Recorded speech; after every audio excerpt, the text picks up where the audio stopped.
did for a service, for the legacy, for SDG Online, for helping with the ashram, for service or a donation, raise your hand and Narayan Kavacha will give you a contact card.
Put your contact information and what service you're interested in, and then come back to me, please.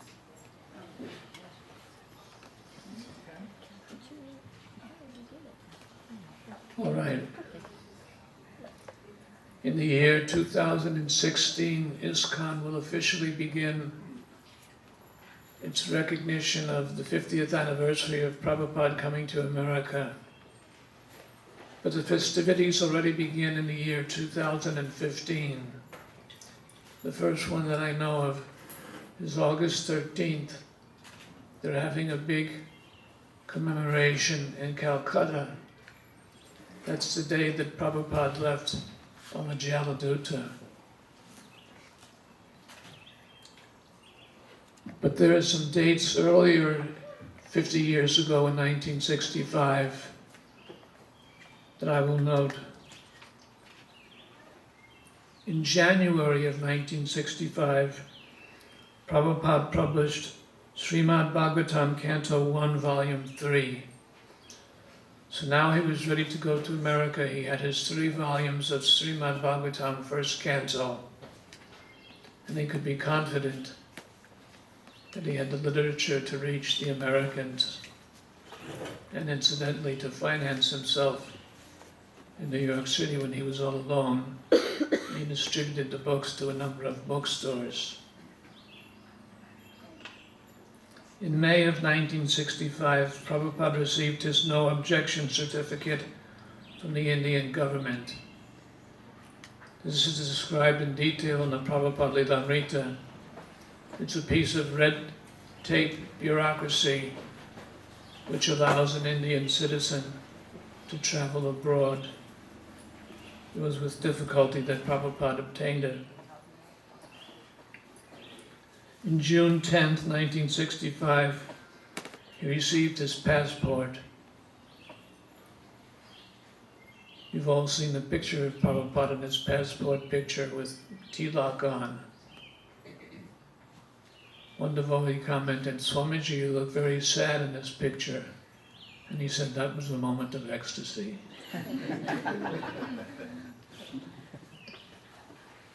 In the summer of 1965, Sumati Morarji agreed to send Bhaktivedanta Swami to America. She did this reluctantly.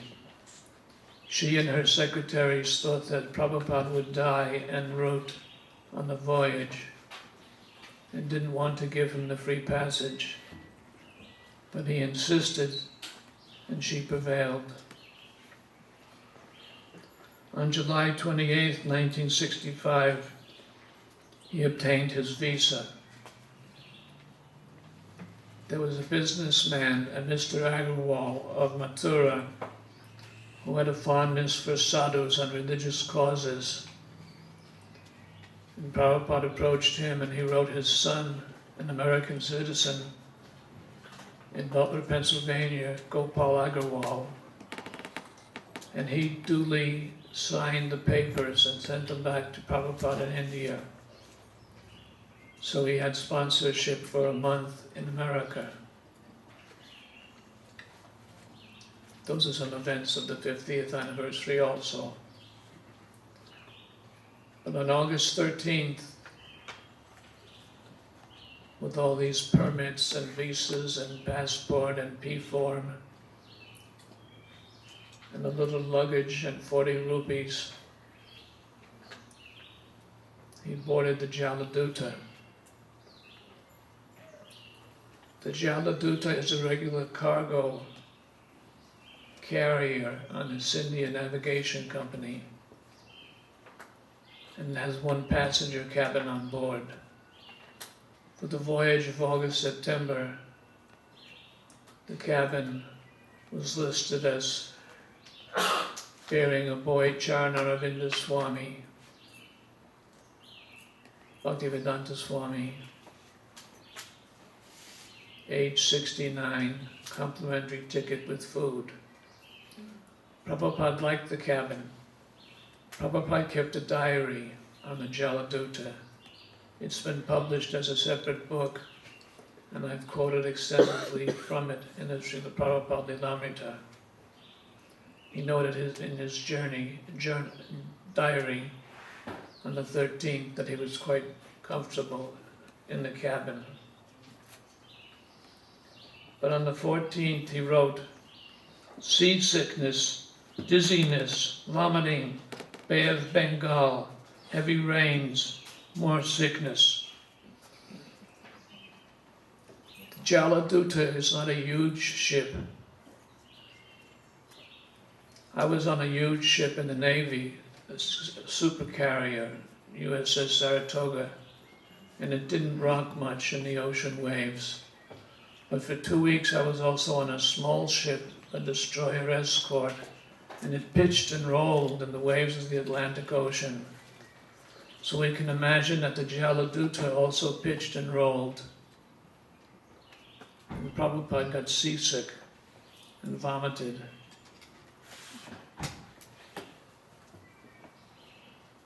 The 20th of August was Lord Krishna's appearance day, and Prabhupada took the opportunity to preach about the philosophy of Lord Krishna to the crew. The 21st was his birthday, observed without any ceremony at sea. He was 69. By the 23rd, the ship had put out to the Red Sea, where Srila Prabhupada encountered great difficulty. He noted in his diary, rain, seasickness, dizziness, headache, no appetite, vomiting. The symptoms persisted, but it was more than seasickness. The pains in his chest made him think he would die at any moment. In 2 days, he suffered 2 heart attacks. He tolerated the difficulty, meditating on the purpose of his mission. But after 2 days of such violent attacks, he thought if that another were to come, he would certainly not survive. On the night of the second day, Prabhupada had a dream. Lord Krishna, in his many forms, was rowing a boat, and he told Prabhupada not to fear, but to come along. Prabhupada took assurance in Krishna's protection, and the violent attacks didn't occur. The Jaladuta took a very roundabout route. It went all around India, down the east coast, around the bottom of India, and up the west coast, through the Suez Canal, and out to the Atlantic Ocean. Prabhupada noted in his diary on September 10th, today the ship is plying very smoothly. I feel today better, but I am feeling separation from Sri Vrindavan and my lords, Sri Govinda, Gopal, Radha Damodar. The only solace is reading Sri Chaitanya Charitamrita, in which I am tasting the nectarine of Lord Chaitanya's Leela. Prabhupada had a Bengali copy.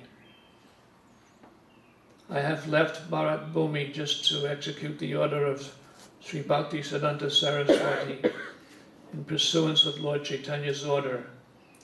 I have no qualification, but have taken up the risk just to carry out the order of His divine grace. I depend fully on their mercy so far away from Vrindavan. The ocean crossing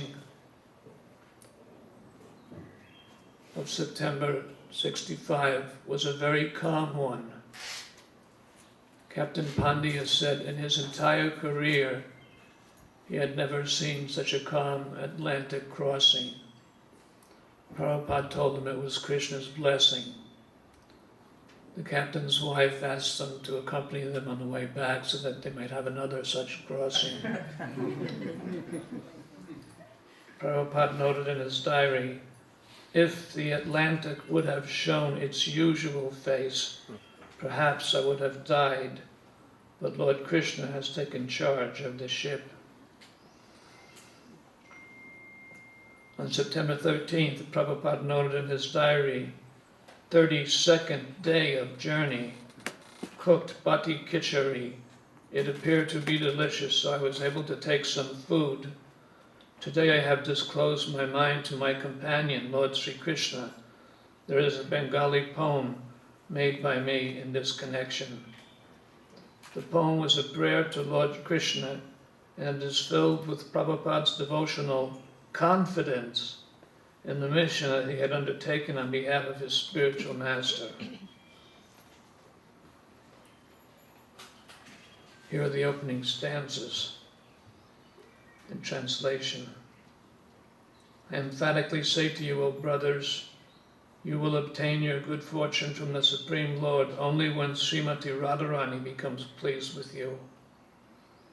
Srimad Bhakti Siddhanta Saraswati Thakur, who is very dear to Lord Gauranga, the son of Mother Sachi, is unparalleled in his service to the Supreme Lord Sri Krishna. He is that great saintly spiritual master who bestows intense devotion to Krishna at different places throughout the world. By his strong desire, the holy name of Lord Gauranga will spread throughout all the countries of the Western world, in all cities, towns, and villages on the earth, from all the oceans, seas, rivers, and streams. Everyone will chant the holy name of Krishna. So Prabhupada had practically no money, no institutional backing. As we shall see, he received no support from India while he was in America. But he had such confidence, as he writes here, that by the order of Bhakti Siddhanta Saraswati, the holy name of Krishna will spread all over the world. This is very remarkable.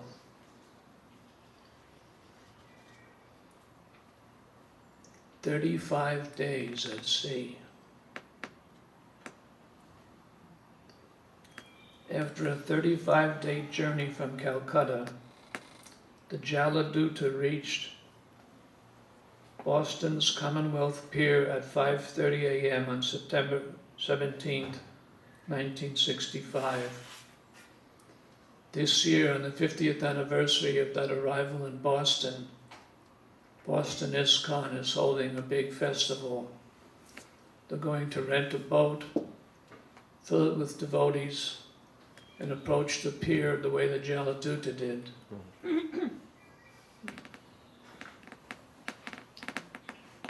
The ship was to stop briefly in Boston before going on to New York City.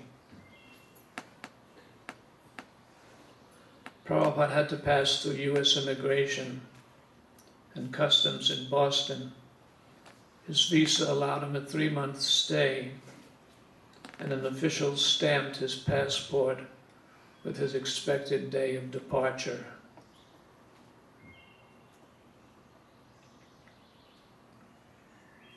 At Commonwealth Pier, Prabhupada wrote another Bengali poem entitled Markini Bhagavata Dharma, Teaching Krishna Consciousness in America. It's a long poem. I'll just read the closing stanzas. O Lord, I am just like a puppet in your hands, so if you have brought me here to dance, then make me dance, O Lord, make me dance as you like. I have no devotion, nor do I have any knowledge, but I have strong faith in the holy name of Krishna. I have been designated as Bhaktivedanta, and now, if you like, you can fulfill the real purport of Bhaktivedanta. Signed, the most unfortunate, insignificant beggar, A.C. Bhaktivedanta Swami, on board the ship Jaladuta, Commonwealth Pier, Boston, Massachusetts, USA, dated 18th September 1965. On the 19th of September, the Jaladuta sailed into New York City at a Brooklyn pier.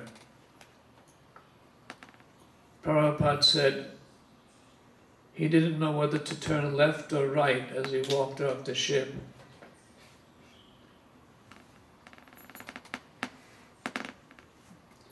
He went through the dockside formalities and was met by a representative of Traveler's Aid, who was sent by the Agarwals in Pennsylvania.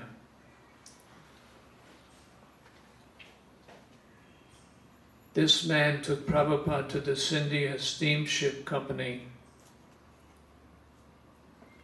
where he talked about his return voyage. He told the man he would be staying in America for 2 months, and he would keep in contact with him. Then the Traveler's Aid representative took Prabhupada to the Port Authority terminal and arranged for his bus to Butler, Pennsylvania. The bus went through the streets of Manhattan, approached the Lincoln Tunnel, went through, and came out in New Jersey, on the other side of the Hudson.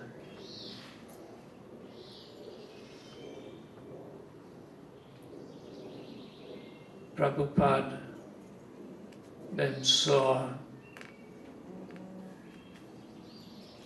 the first sight of America, the Manhattan skyline on the left side, on the right side, the huge oil tanks and refineries, the Newark airport with the jets on the ground,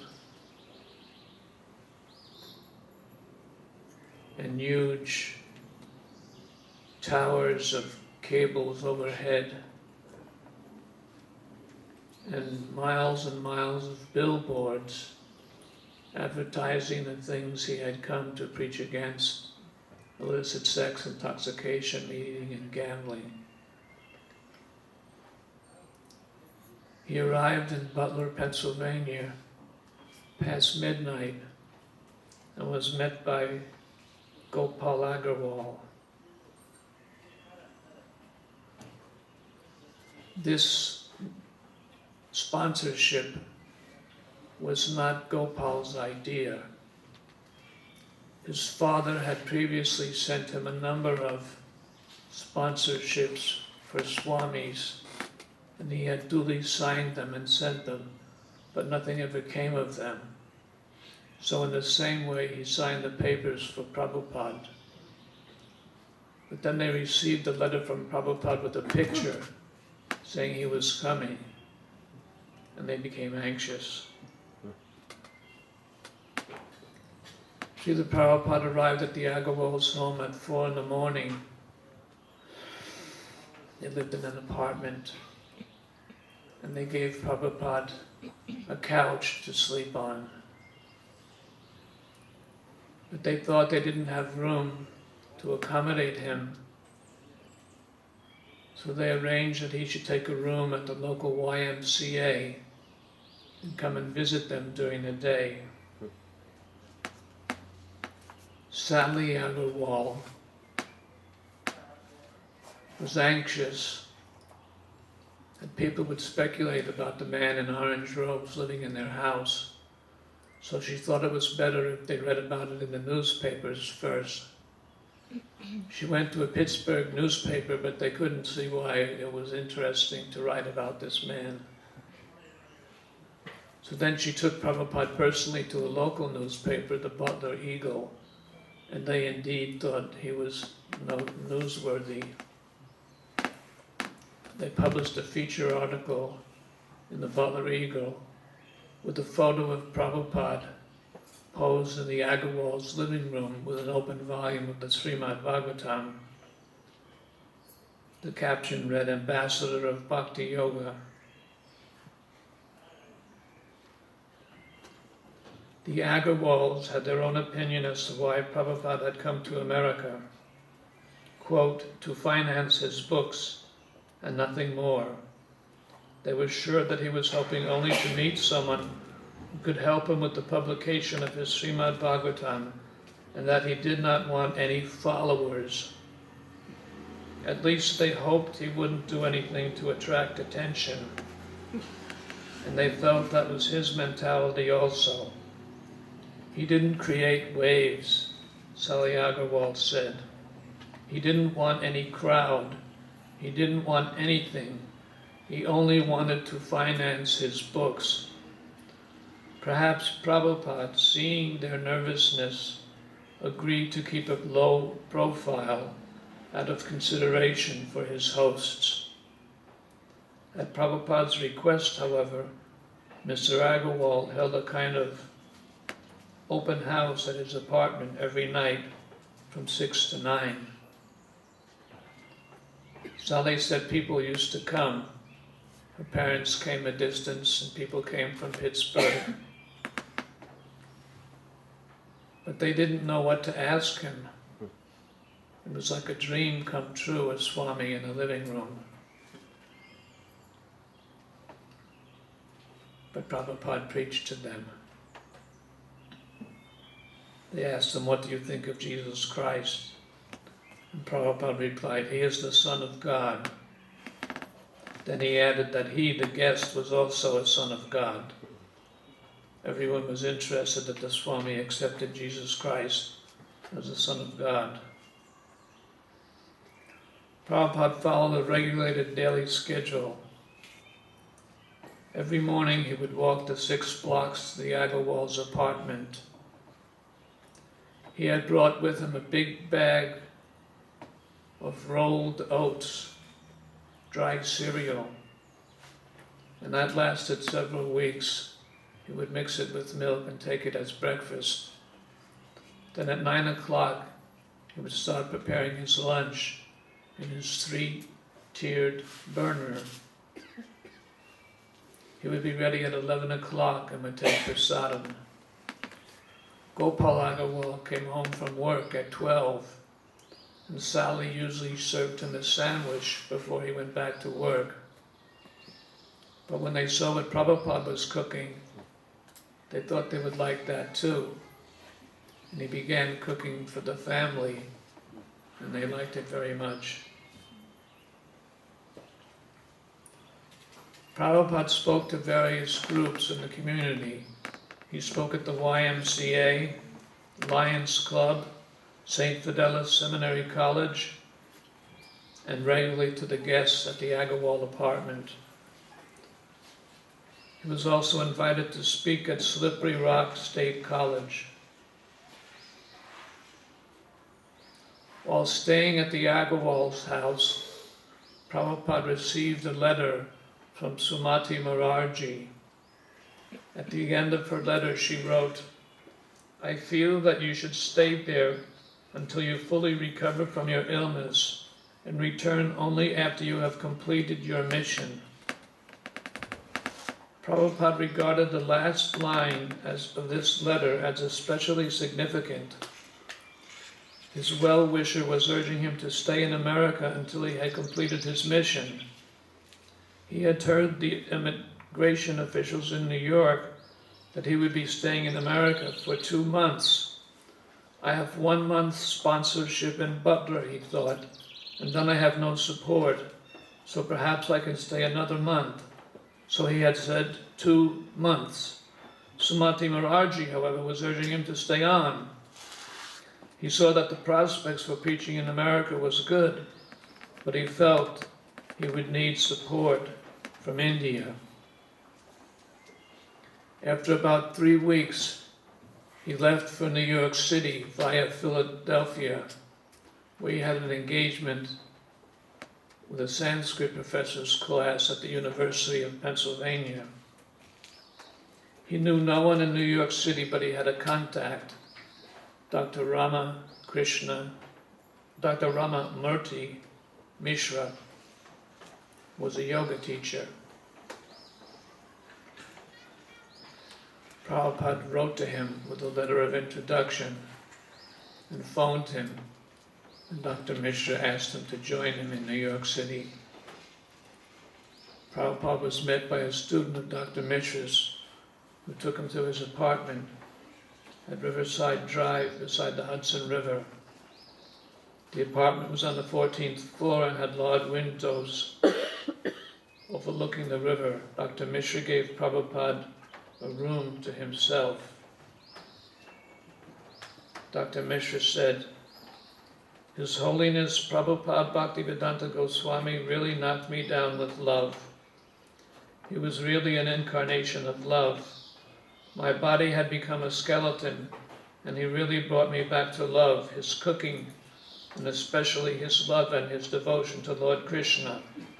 I was very lazy in the matter of cooking, and he would get up and have ready. It was not bread he gave me prasadam. This was life, and he saved me. He saved my life. At that time I was not sure I would live, but his habit to eat on time, whether I was hungry or not, that I very much liked. He'd get up and say, 'All right, this is Bhagavad Prasadam,' and I would say, 'All right.' After a few weeks, when it became inconvenient to keep Prabhupada in his apartment, he shifted Prabhupada to his Hatha Yoga studio on the 5th floor of West 72nd Street, near Central Park. The large studio was located in the center of the building and included an office and an adjoining room. He gave Prabhupada that room. It had no windows. Prabhupada was completely at odds with Dr. Mishra philosophically. Dr. Mishra was a follower of Shankara. He wrote 2 books on him. Dr. Mishra's students overheard Prabhupada and Dr. Mishra talking in Hindi, and it would turn into loud shouting arguments, and later they would become friends. Lord Chaitanya said the Mayavadi is a great offender to Lord Krishna.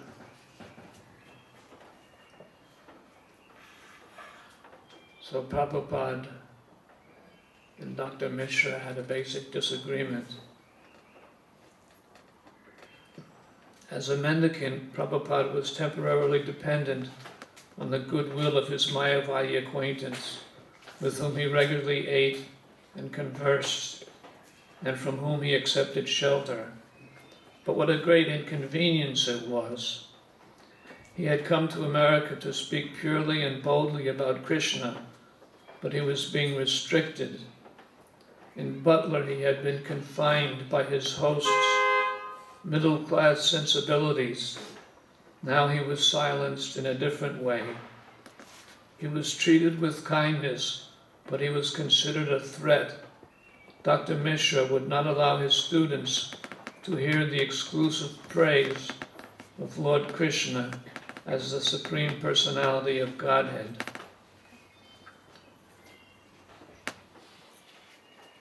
Prabhupada gave a lecture and he countered the Mayavadi philosophy and praised Krishna. And after that, Dr. Mishra wouldn't allow him to speak, but just hold kirtan.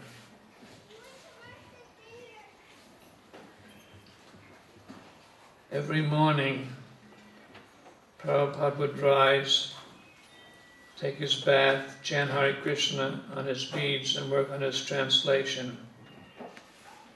He had no stove, so daily he had to walk the 7 blocks to the Riverside Drive apartment to cook. It would be late morning when he went onto the street. On weekends, Prabhupada would accompany Dr. Mishra to his Ananda Ashram in Monroe, New York, an hour north of the city. Dr. Mishra's students joined him in chanting and even in dancing. Dr. Mishra was particularly fond of Prabhupada's chanting. Dr. Mishra said, "I have never seen or met any devotee who sang so much. And his kirtan was just ambrosial. If you paid attention and became relaxed, that voice has very electrical vibrations on your heart. You cannot avoid it. 99% of the students, whether they liked it or not, got up and danced and chanted, and I felt very blessed to meet such a great soul."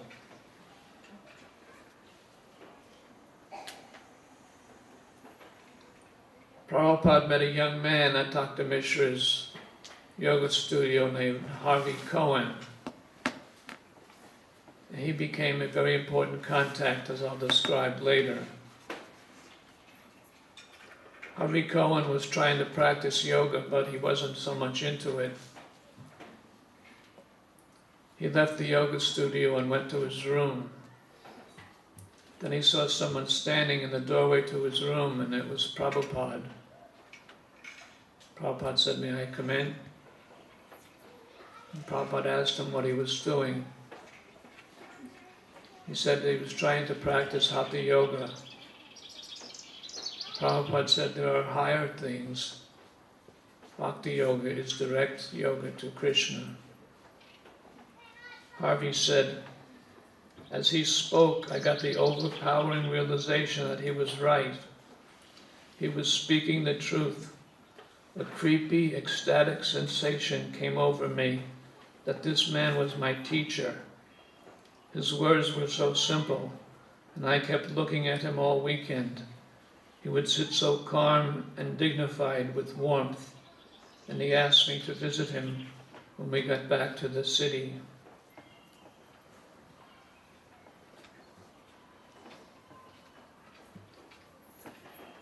Prabhupada expressed his thoughts to Sumati Mukherjee. At first, he hinted to her, planting a seed of inspiration, that he should help him finance a building in New York. She wrote him one letter in Butler, but after that she didn't reply to his letters. Prabhupada wrote in November to his godbrother Tirtha Maharaj, who had become president of the Gaudiya Math, to remind him that their spiritual master, Bhaktisiddhanta Saraswati Thakur, very much wanted preaching in the Western countries. Prabhupada said, I am here and see a good field for work, but I am alone without men and money. To start a center here, we must have our own buildings. But when Prabhupada finally got Tirtha Maharaj's reply, he found it unfavorable. His godbrother did not argue against his attempting something in New York, but he politely said that the Gaudiya Math funds could not be used for such a proposal. Prabhupada replied, it is not very encouraging still. I am not a man to be disappointed. In fact, he found a little hope in Tirtha Maharaj's reply, so he described to his godbrother the property he had recently found for sale at West 72nd Street. The building, only 18.5 feet wide and 100 feet deep, consisted of the first floor store, a basement, and a mezzanine. Prabhupada presented Tirtha Maharaj the price, $100,000 with $20,000 cash down payment, and remarked that this building was twice the size of their research institute in Calcutta. Prabhupada conceived of the basement as a kitchen and dining area, the first floor as a lecture hall, and the mezzanine as personal apartments with a separate area for the deity of Lord Krishna. He found a building right near where he lived. He wrote again to Sumati Maraji. This time he was very direct. He wrote to her point blank, "I'm thinking therefore that a temple of Bala Krishna in New York may immediately be started for this purpose. And as a devotee of Lord Krishna, you should execute this great and noble work." He informed her that he had located a building just suitable for a great missionary work. It was ideal, as if built for this purpose only, and your simple willingness to do the act will complete everything smoothly.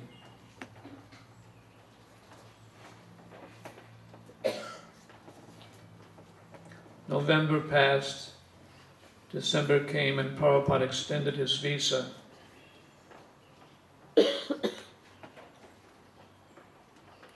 As the new year came, on January 14th, Prabhupada received a letter from Sri Padmapad Singhania, the director of the very large JK organization in India. Prabhupada had written to Sri Padmapadji for financial support, and his reply gave him hope. Not only was the Singhania family fabulously wealthy, but its members were devotees of Lord Krishna. Mr. Singhania said, "I have gone through your letter. I am very glad to note your idea of erecting a Sri Radha Krishna temple in New York. I think the proposal is a good one, but the following are the difficulties." The first difficulty was, he said he would have to get government sanction for the exchange of money. And the second objection was, he wasn't so excited about the idea of a little building that Prabhupada described. He said it should be in proper architecture, Indian style.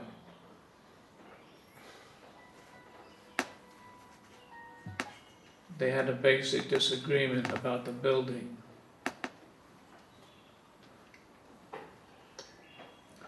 While Prabhupada prayed to receive Radha Krishna in New York, a snowstorm hit the city. That morning, Srila Prabhupada, who had perhaps never before seen snow, and thought that someone had whitewashed the side of the building next door. Not until he went outside did he discover that it was snow. The temperature was 10 degrees. A week later, the East Coast was hit by severe blizzards. 7 inches of snow fell on the city with winds up to 50 miles an hour. Prabhupada didn't compromise his dress. Dr. Mishra had given him a coat, but he was wearing his thin dhoti and white rubber pointy shoes. These shoes are now coated with gold in one of our temples. He wore them at 26 Second Avenue also. So he walked through the snow every day to go and cook at 7 blocks to Dr. Mishra's apartment.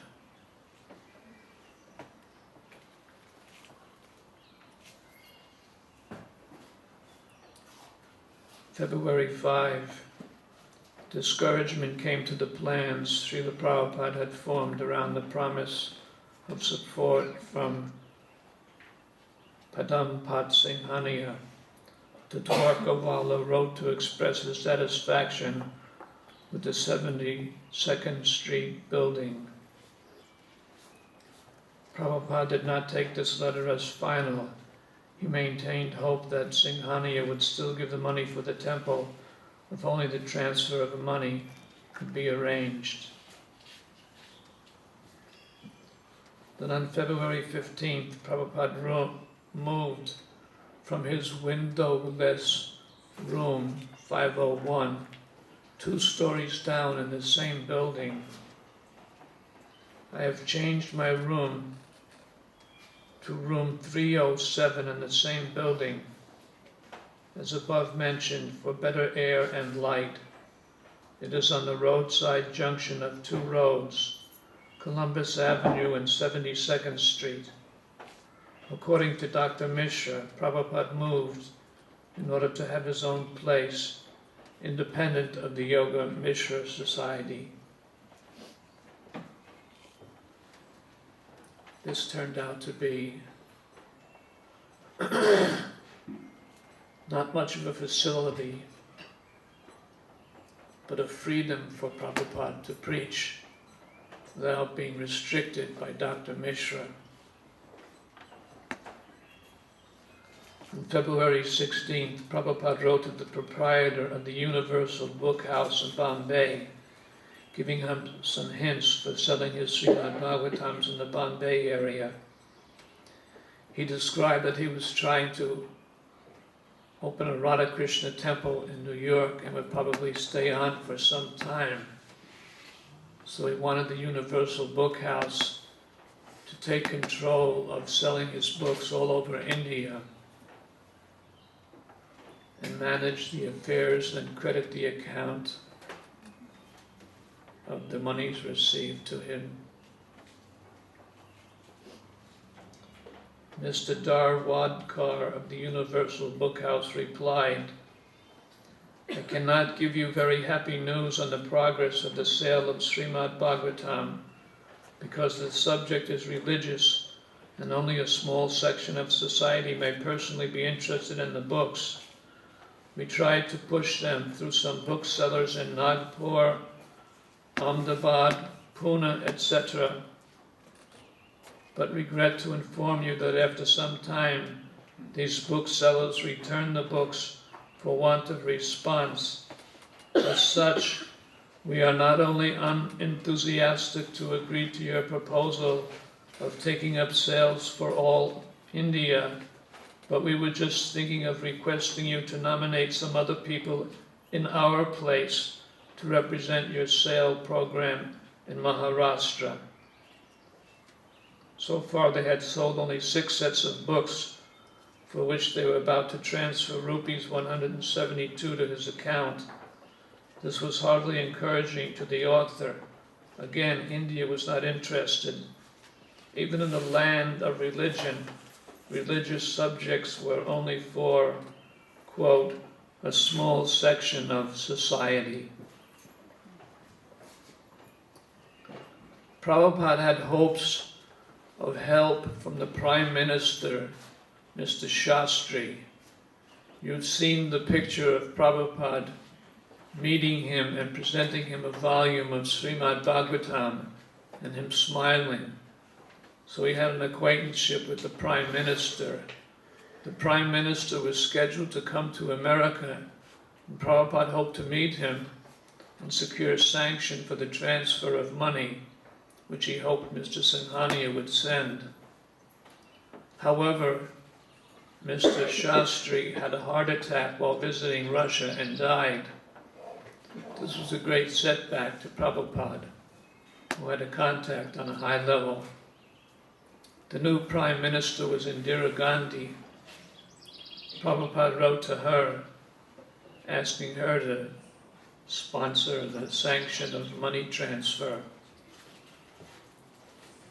Her secretary replied to him, "Owing to the critical foreign exchange situation which the country is facing, it is greatly regretted that it will not be possible to assist you from here in your plan to set up a Radha Krishna temple." More hopes dashed. But Prabhupada had other hopes.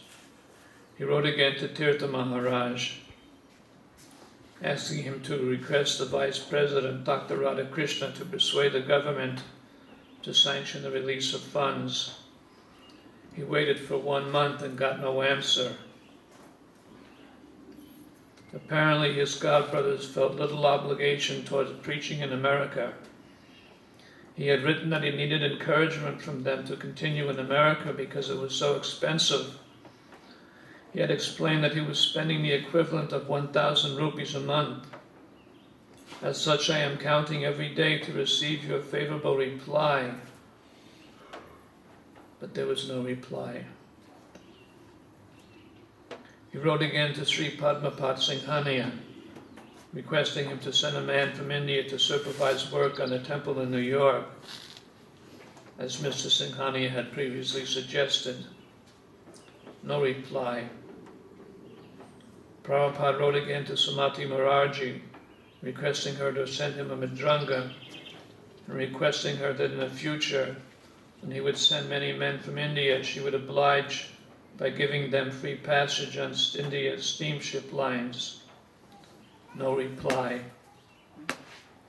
As his financial situation became more urgent and his hopes more strained, his support from India withdrew in silence. His unanswered correspondence was itself a kind of message, loud and clear. We cannot help you. Now his last help was Sri Padmapat Singhania. Prabhupada knew that he was so influential a man in India that if he wanted, he could send the money. It was Prabhupada's final hope. On April 2nd, he got a reply. Mr. Singhania did not reply personally. He had his secretary write to Prabhupada, thoroughly discouraging his last hopes for purchasing a building in New York. I regret to write that Sri Padmapat is not interested in the scheme of building a Radha Krishna temple in New York at present. So now Prabhupada had no hopes of getting any support from India to purchase that building, or any building. They wouldn't even write him back, or they wrote him back to say, we cannot assist you. Now all he had was this room, 307 on 72nd Street. Room 307 was never meant for use as a residence or ashram or lecture hall. It was only a small, narrow office without furniture or a telephone. Its door held a large pane of frosted glass, the kind common in old offices. Above the door was a glass-paned transom. Prabhupada placed his blankets on the floor before his metal footlocker, which now became a makeshift desk when he wrote. He slept on the floor. There were no facilities here for cooking or even for bathing, so he daily had to walk to Dr. Mishra's apartment. When he had lived in room 501 at Dr. Mishra's yoga ashram, Dr. Mishra had financed his needs, but now Prabhupada was on his own, and whatever he could raise by selling his books, he would have to use for his daily maintenance and for the monthly rent of $72. But at least he had his own place. Now he was free to preach as he likes. One of Dr. Mishra's students had donated a reel-to-reel tape recorder, and Prabhupada recorded some of his solitary bhajans, which he sang to his own accompaniment of hand cymbals. He also recorded a long philosophical essay, Introduction to Gita Upanishad. Even if no one attends, Srila Bhaktisiddhanta Saraswati had told him, you can go on chanting to the four walls. But since he was now free to speak his message in the new situation God had provided, he decided to lecture 3 evenings a week, Monday, Wednesday, and Friday, to whoever would come. The lectures Prabhupada gave were attended by some older people who attended Dr. Mishra's yoga studio and who had met Prabhupada there. And thanks to that tape recorder, they're preserved in the tape ministry of Prabhupada, and we have them. And we have Prabhupada's solitary bhajan and his speaking the introduction to Gita Upanishad. Here's an excerpt from a lecture Prabhupada gave in that little room to a few gathered people. He was speaking about the meaning of going to a sacred place in India. One should go to a sacred place in order to find some intelligent scholar and spiritual knowledge living there and make association with him. He goes on speaking, and then a woman raises her hand. He says, "Yes, you want to speak?" Woman, in the places known as secret places, Prabhupada, sacred. Yes. Woman, is it sacred places? Prabhupada, yes. Woman, isn't it also a fact that there is more magnetism because of the meeting of saints and more advanced people? Prabhupada, oh yes, certainly, certainly. Therefore the place itself has got some magnetism. Woman, yes, and when? Prabhupada, just like at Vrindavan. That is practical. Here I am now sitting in New York, the world's greatest city, such a magnificent city, but my heart is always hankering after that Vrindavan. Woman, yes. She laughs. Prabhupada, yes. I am not happy here. Woman, yes, I know.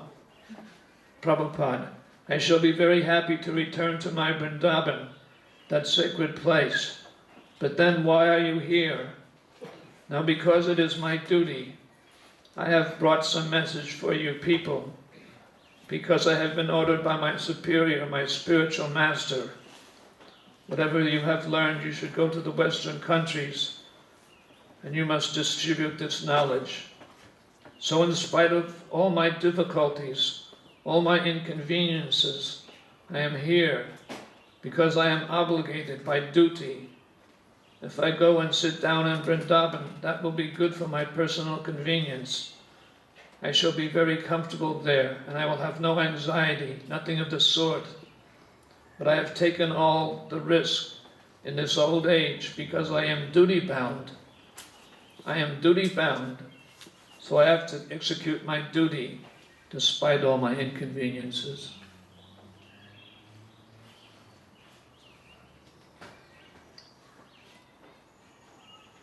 Now here's where Harvey Cohen comes in. Harvey Cohen continued to visit Prabhupada in room 307, and he chanted with him sometimes.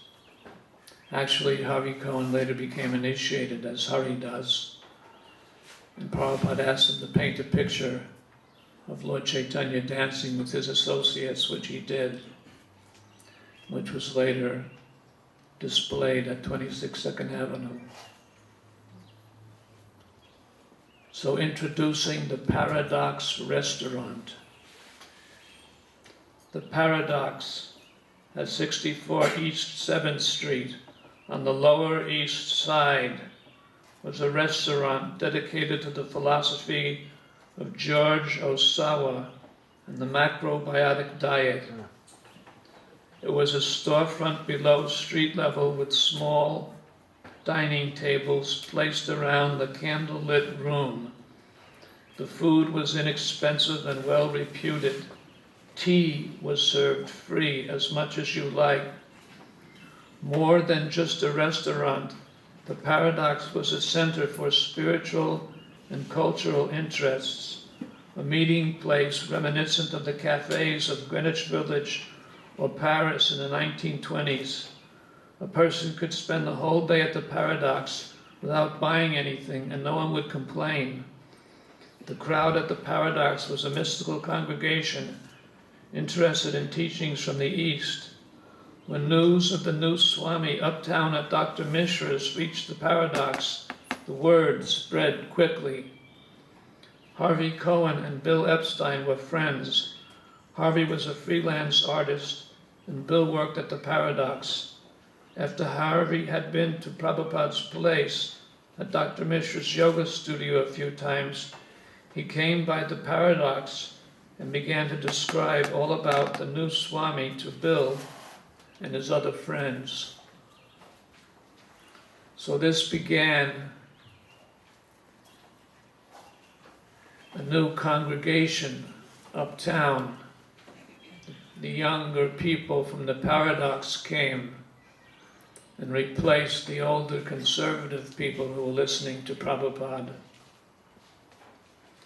The new group from the paradox was young and hip, in contrast to the older, more conservative uptown people who had been attending Prabhupada's classes. In those days, it was still unusual to see a person with long hair and a beard. And when such people started coming to the Swamiji's meetings on the west side, some of the older people were alarmed. As one of them noted, Swami Bhaktivedanta began to pick up another kind of people. He picked them up at the Bowery or some attics, and they came with funny hats and gray blankets wrapped around themselves, and they startled me.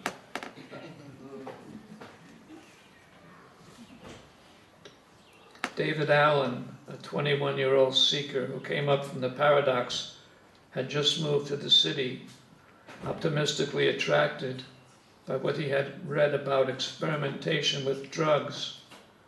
He saw the old group as a kind of fuss-budgety group of older women on the west side, listening to the Swami's lectures.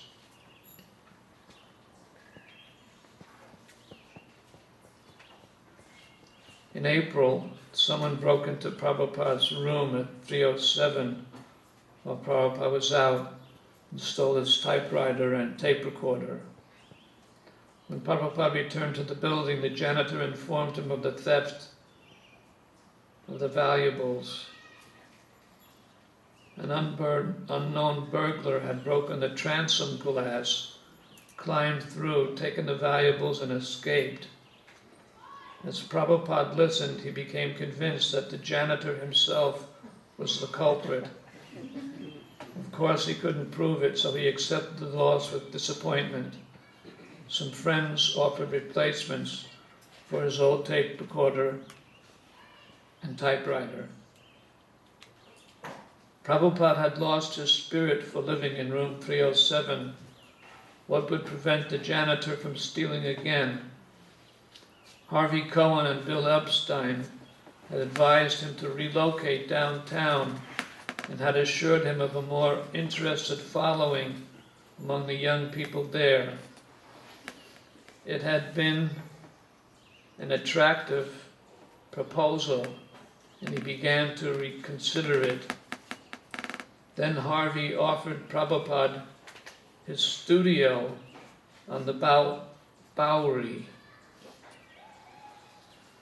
David Allen had heard that Harvey Cohen was moving to San Francisco. Harvey Cohen became disillusioned with living in New York City. Heroin addicts were coming to his place and taking advantage of his generosity. So he decided to leave the city and go to California.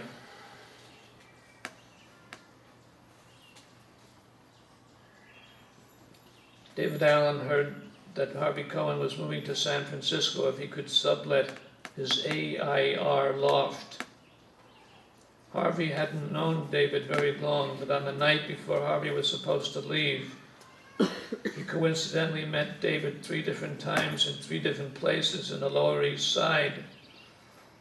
Harvey took this as a sign that he should rent the loft to David, but he specifically stipulated that the Swami should move in too.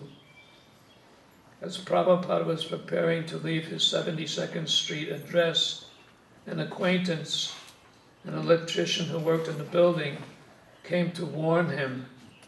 The Bowery was no place for a gentleman, he protested. It was the most corrupt place in the world. Prabhupada's things had been stolen from 307, but moving to the Bowery was not the answer. In the 1960s, Bowery was known as Skid Row. Most of the Bowery's 7,000 or 8,000 homeless men slept in lodging houses that required them to vacate their rooms during the day. Having nowhere else to go and nothing to do, they would loiter on the street, standing silently on the sidewalks, leaning against the wall or shuffling slowly along alone or in groups. In cold weather, they would wear 2 coats and several suits of clothes at once, and would sometimes warm themselves around a fire. They would keep going in a city garbage can. At night, those without lodgings slept on the sidewalks, doorsteps, and street corners, crawled into discarded boxes, or sprawled side by side next to the bars. Thefts were commonplace. A man's pockets might be searched 10 or 20 times while he slept. The rates of hospitalization and death in the Bowery were 5 times higher than the national average. Many of the homeless men bore marks of recent injuries and violence. 94 Bowery was a narrow 4-story building. It had long ago been painted gray and bore the usual facing of a massive black fire escape. A well-worn black double door, its glass panels reinforced with chicken wire, open onto the street. The sign above the door read AIR, 3rd and 4th, indicating that artists and residents occupied those floors. In the 9th century, these big halls were used as factories, and then they were abandoned. They were turned into artists in residence lofts, fixed with bathrooms and kitchen facilities, and artists who needed more space than the usual apartment would live there and work there. So David was a painter, and he lived in an artist in residence loft. It was on the 4th floor of the building. So Prabhupada began to attract a new congregation.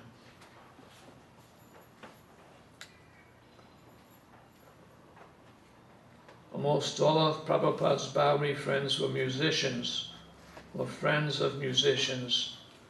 They were into music, drugs, women, and spiritual meditation. Because Prabhupada's presentation of the Hare Krishna mantra was both musical and meditative, they were automatically interested. Prabhupada stressed that all the Vedic mantras for hymns were sung.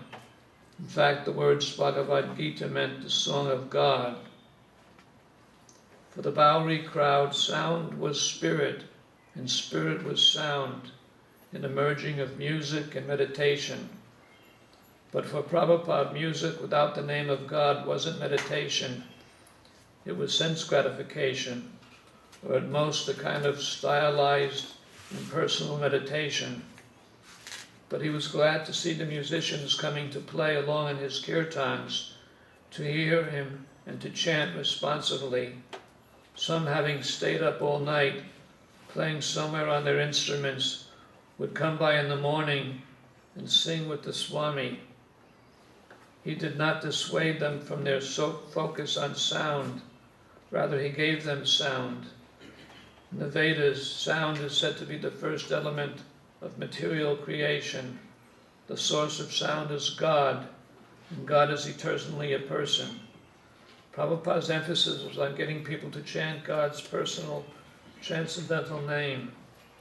Whether they took it as jazz, folk music, rock, or Indian meditation music made no difference, as long as they began to chant Hare Krishna.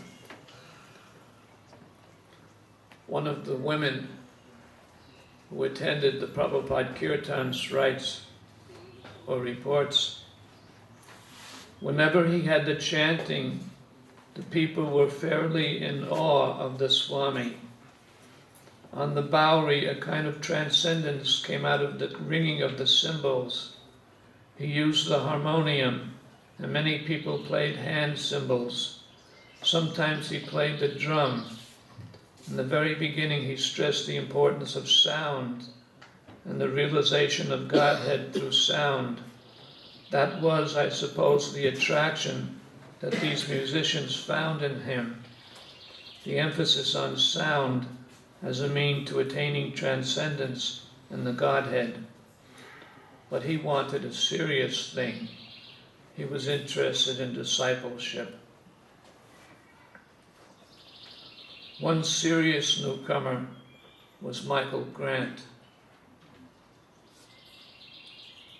He was actually the only serious newcomer to come to the Bowery to stay and become an initiated disciple, Mukunda. Mukunda writes about his association with Prabhupada on the Bowery in his wonderful book, Miracle on 2nd Avenue. I recommend that book to everyone. This is as far as I'm going to go in the memories of Prabhupada's 50th anniversary. I'll speak more in the year 2016 when Prabhupada moves to 26 2nd Avenue. I want to speak a little epilogue.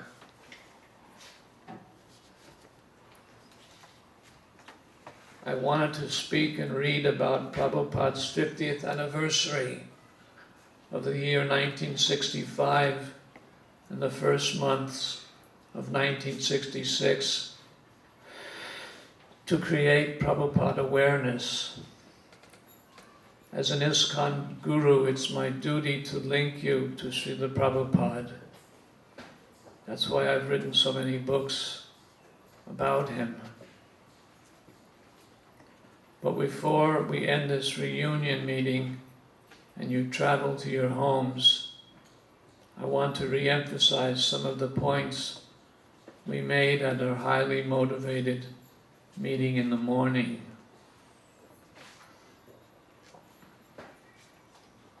I shared with you the concept that me and my disciples form a family and that I want to leave a legacy.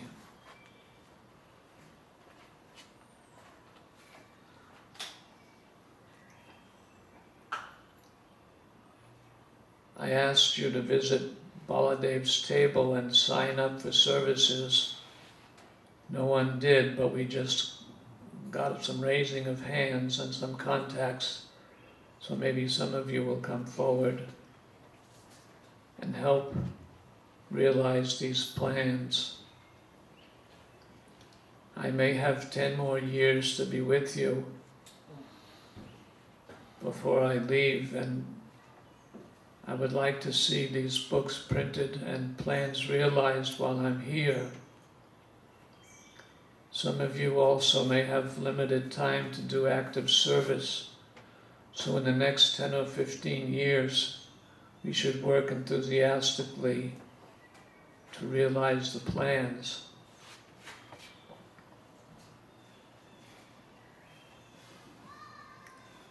We should also communicate. I didn't use that word this morning, communication, but you should write to me. Some gurus have 40,000 disciples and they can't write to their disciples, but I answer every letter I receive.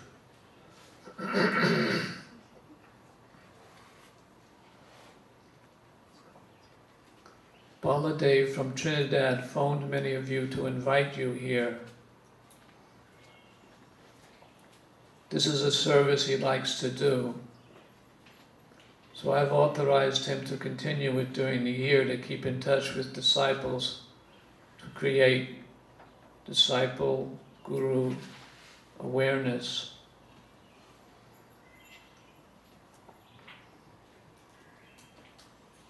So finally, please read my books and websites.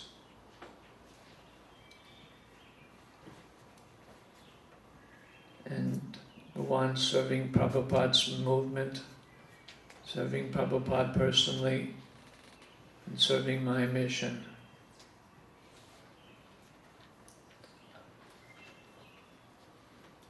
Thank you for listening. Hare Krishna. Hare Krishna.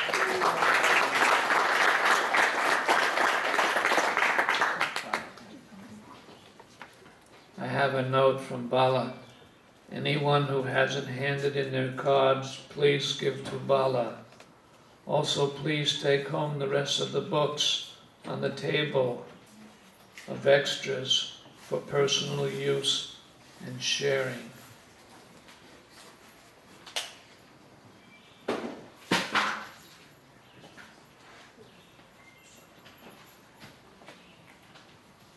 Jai Dvaita Maharaj, any last words about Prabhupada or anything? I have a question. Did you know Harvey Cohen and those people? No, I didn't know Harvey Cohen and the Bowery crowd. I came at 26 2nd Avenue and met those people.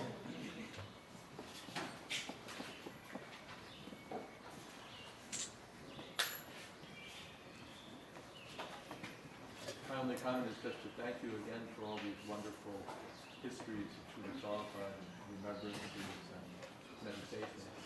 They're enriching the lives of so many devotees all over the world. They're all good. Jai. Thank you.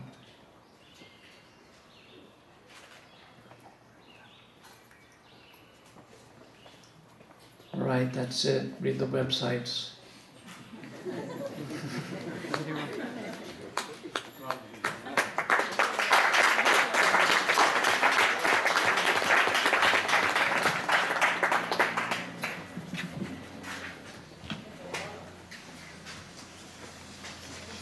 Thank you very much.